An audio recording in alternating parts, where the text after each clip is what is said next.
I thought that this week we would take a look at some different places that animals and other living things live in. We're going to start with a book called Where Do the Animals Live?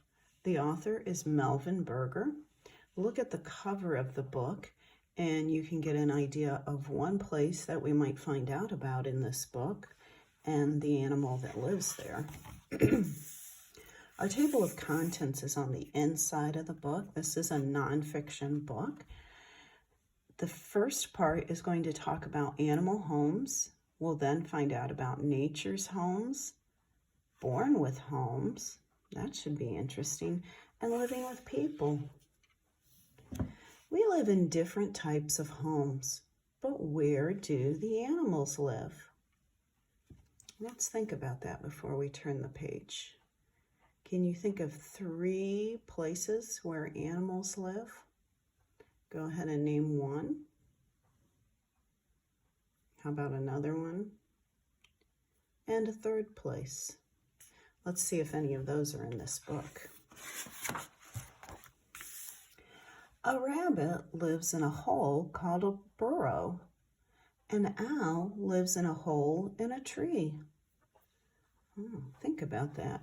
How are the animals on these 2 pages, how are they alike in the homes that they live in?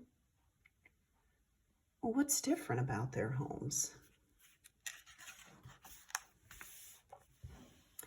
Some birds build nests in trees for their homes, or nests can be built on the ground. Here we have a great egret, robin,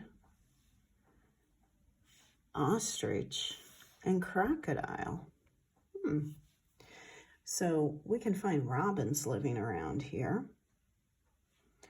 An egret, I'm not sure that they live around here. I believe we have some birds that are similar to them, some large birds called herons that live around here.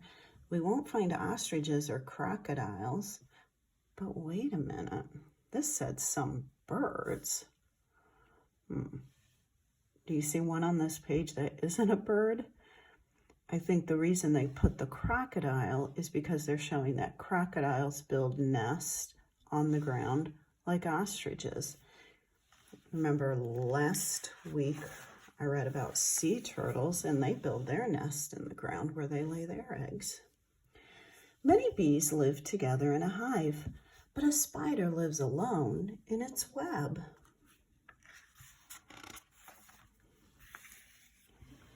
Beavers build a lodge out of sticks and mud. Penguins live on ice floes near the South Pole.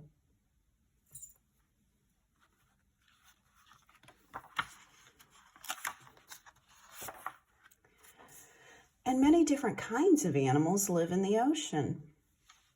Clownfish and sea anemone, coral crab, sea star, balloonfish. Big caves make good homes for bears and mountain lions.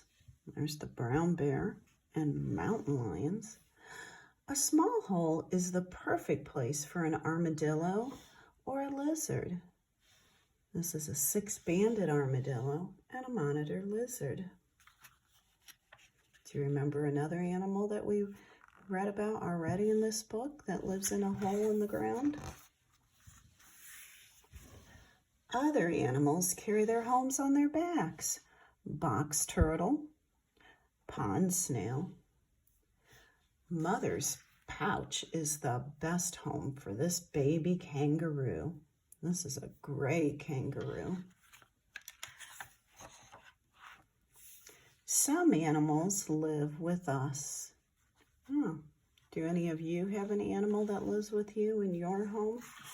Those animals we call domestic animals, or they live either in a person's home or they might live somewhere like on a farm.